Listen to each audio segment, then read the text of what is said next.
وَلِلَّهِ مَا فِي السَّمَاوَاتِ وَمَا فِي الْأَرْضِ وَهُوَ الْعَزِيزُ الْحَكِيمُ. Hüdapar sadece hizmeti yapmayacak.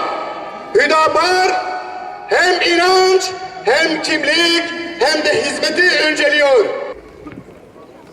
Hür dava her ne kadar bir parti gibi görünse de aslında yüce bir davanın adıdır. Bu dava insanlık tarihi kadar eski olan hak batıl mücadelesinde hakkın yanında yer almak, hakkı üstün tutmak, hakkı ayağa kaldırmak mücadelesidir.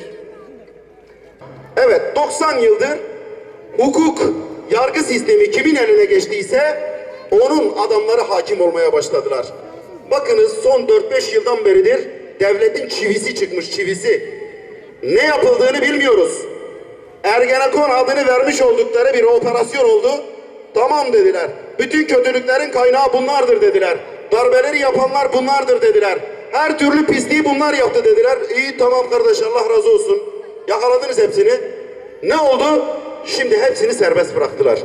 Yani bu adamlar suçsuzsa niye yakaladınız? Ya da suçlularsa niye serbest bırakıyorsunuz? Anlamıyoruz gerçekten. Bakanların çocuklarını birileri yakalıyor, birileri serbest bırakıyor. Ama mazlumlar içeride.